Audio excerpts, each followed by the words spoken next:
Hello, Ducks fans, hockey fans in Orange County, California, the United States, Finland, Sweden, Canada, worldwide. Hope you guys are doing well and happy Friday.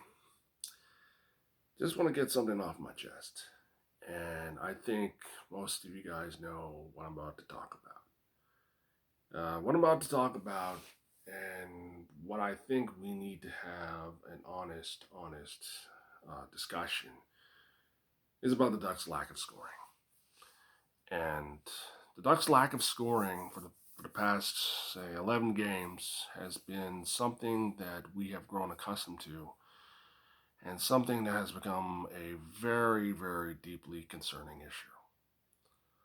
I mean, it's bad enough that we have to be wondering what is going on with the team. Is it GM? Is it the coach? Is it the players? Is it the ownership?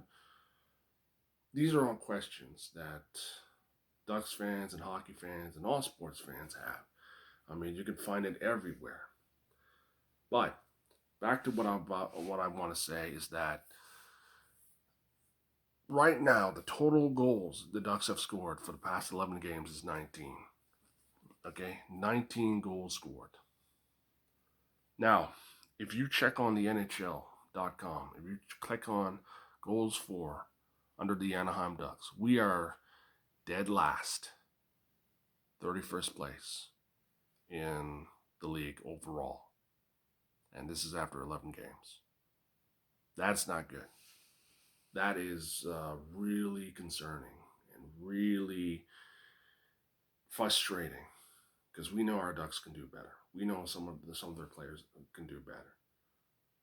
But after after seeing them lose against St. Louis twice, scoring only one goal in back-to-back games, okay? But scoring at least 1 to 2 goals a game and seeing the entire, well, not the entire team, but some major important core players not scoring a goal or not having that momentum they have, that motivation, it's really lead everyone, including myself, wondering like what is going on. I mean, I think we all know. We all know what is the issue. We know we express our frustrations. We express our anger. I mean, personally, for me, the lack of scoring is comes down to is like how to improve the team. I mean, when the Ducks veterans are not scoring, and when some veterans are not scoring, and some youth are contributing, it leads to a lot of inconsistencies. I mean, the power play is not doing that good.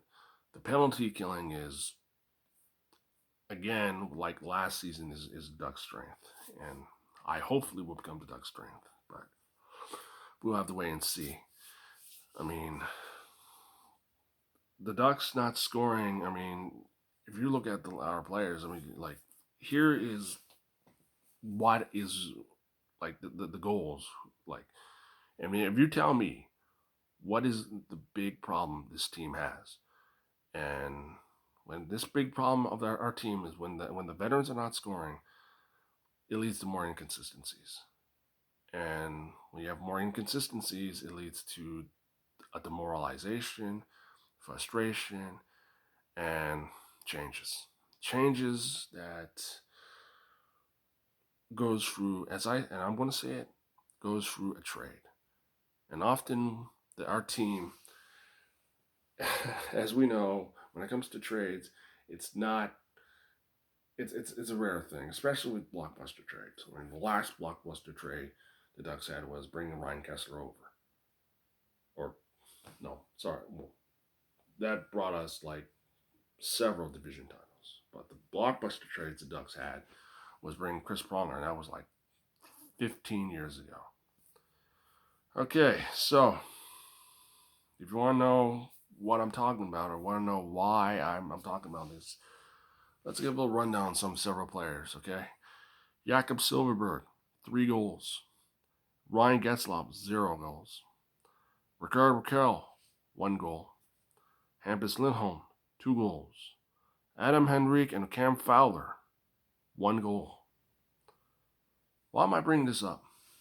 And I'll tell you why I'm bringing this up and why I'm saying this now. You cannot win games if you score 1 or 2 goals and sit back and allow your goalie to recreate J.S. Giguere, okay? John Gibson is not J.S. Giguere.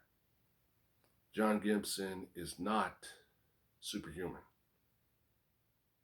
I respect and admire his talents, but he cannot be the next J.S. Giguere.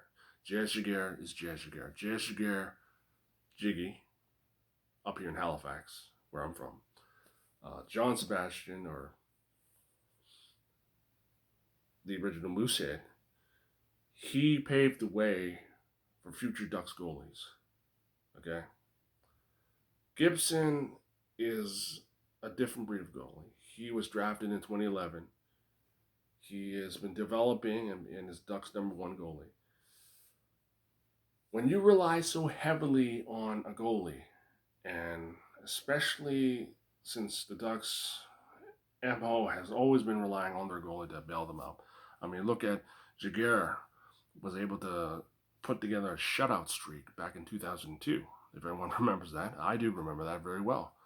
Guy Bear had to deal with this sort of stuff. So did Jonas Hiller. But Gibson could do all so much, okay? When you score 1 goal or 2 goals and just sit back and let Gibson, try to hold the line for 59 minutes, okay, or 60 minutes, that's a disadvantage waiting to happen, okay? Usually, and I think it's needed, that for our team, for our Ducks, if our enemy scores a goal and either score the first goal or tie the game, it is the duty and the honor of this team, of our Ducks, to answer back and increase the lead, retake the lead, or increase the lead. It's common fact. You see it in hockey, you see it in baseball, you see it in basketball, football, you name it. But scoring 1 or 2 goals, I mean, that's not how you win games. That's not how you set the tone. Okay? Was the effort there in several of these 11 games the Ducks have played?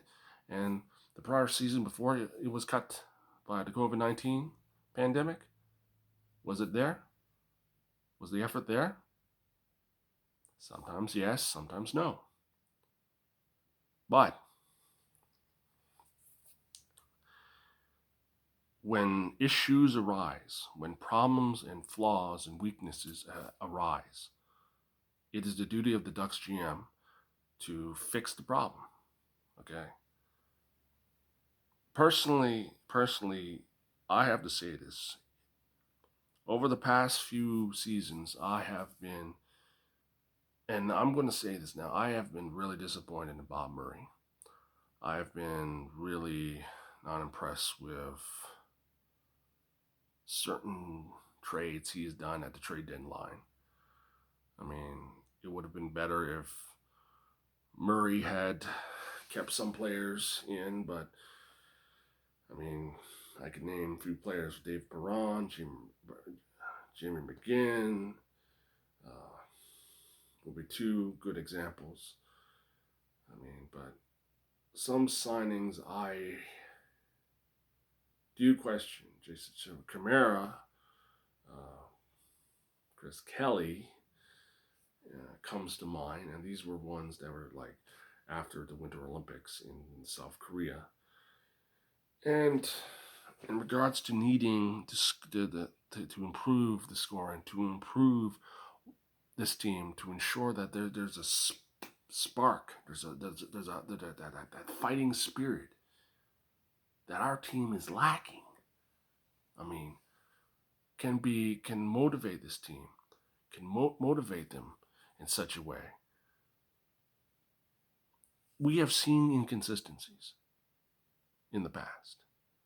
And sometimes the Ducks, when they become very consistent, they take the league and they take the division by storm by imposing their will and dominating.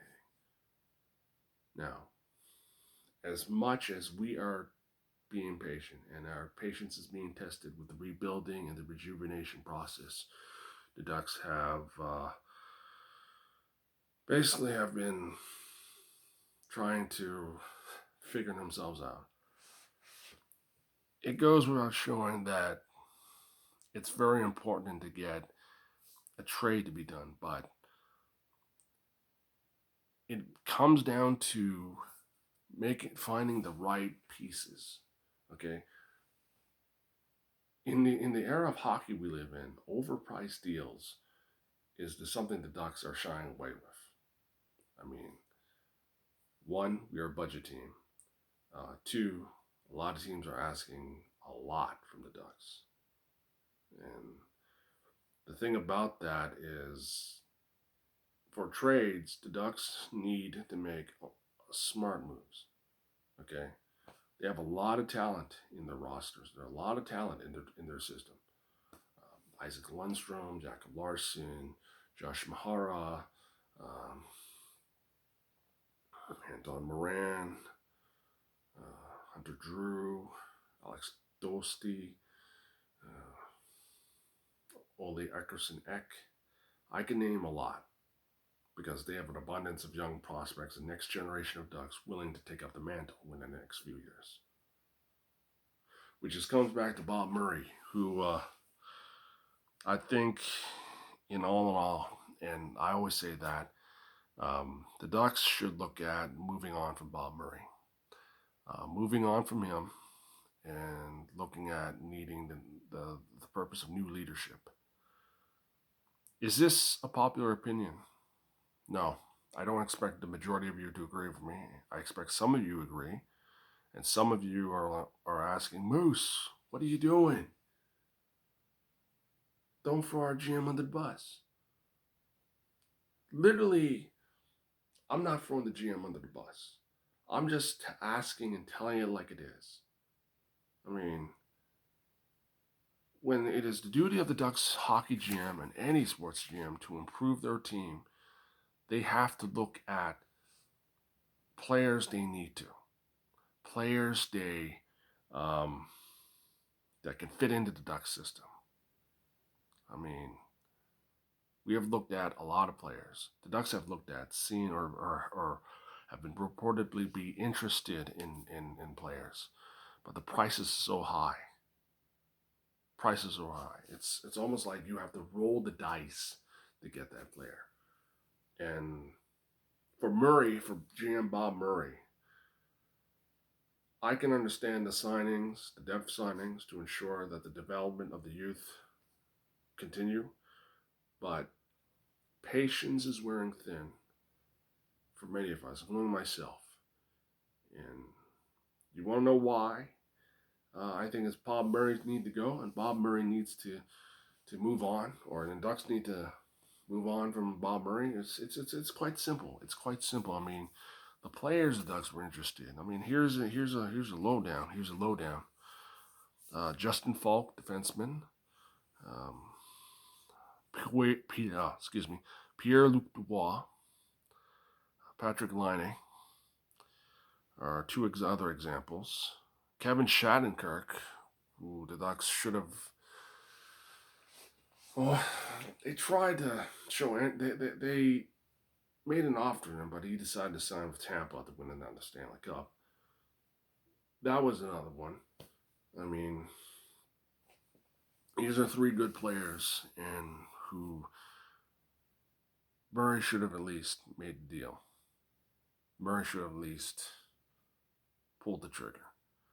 But when you're stuck with a lot of young players and you're focused on developing within,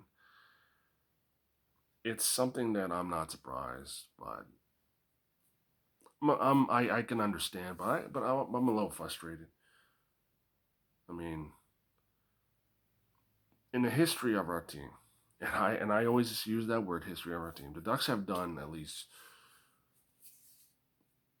3 times they have gotten great players. I mean, the Kessler trade was one. The Pronger trade was another one. And the Solani trade. You could say, call it selling the farm, but they got great returns. Okay? I mean, Solani got them exposure. Pronger got them the Stanley Cup. Contributed in his way. And Kessler was able to ensure the Ducks compete in a high level, earning multiple Pacific Division titles. So, what we can see and what is needed is that for this team to start scoring goals, you got to start scoring goals now. Because when you have players, and I wrote them down here, so if you're wondering why I'm looking at here, so who half of the veterans are going through a scoring drought, don't be surprised if there'll be a lot of voices demanding change and demanding some trades. And I mean, it is what it is. I mean, it is hockey. It is sports. It is team sports. And who knows? Who knows what this will go, or how far will this go? I mean, you know, it's something I wanted to say, something I needed to say to all of you. And if the Ducks can start addressing their offensive weakness, the lack of scoring, maybe we can see this team turn around. Okay, we can see this team start scoring goals. But I hate to use this old term or old cliche. We gotta wait and see. As much as it is frustrating to all of us, we gotta wait and see. So, what more can we say? I mean, for Bob Murray, I mean, he's been there he's got a shelf life. I don't mean it like life, but a shelf life as a GM. He's been a Ducks GM since 2008. So that's, holy jeez, that's like 13 years now. That's like nearly a decade and a half.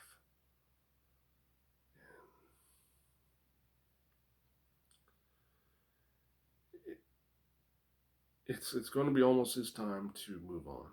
And so it's going to be coming down to the Ducks ownership, looking down and say, hey, we don't think this is working out. I think we need to go our separate ways. But talking to some of you and talking to some fellow Ducks fans, and they say that the relationship between ownership and the Ducks GM, Bob Murray, is good, but who knows? Who knows? Because patience has its limits, and when there's a large number of Ducks fans who are dissatisfied, it's going to affect where the path is being shown to us. And right now, the path is rocky and bumpy, and full of unpredictable roadblocks. So, who knows? Probably tonight we'll see an offensive outburst. I mean, I would not mind the Ducks get more than just 3 goals. I mean, hell, get back-to-back 5 goals would be better. But we're gonna have to wait and see. Till then, I'll see you guys soon.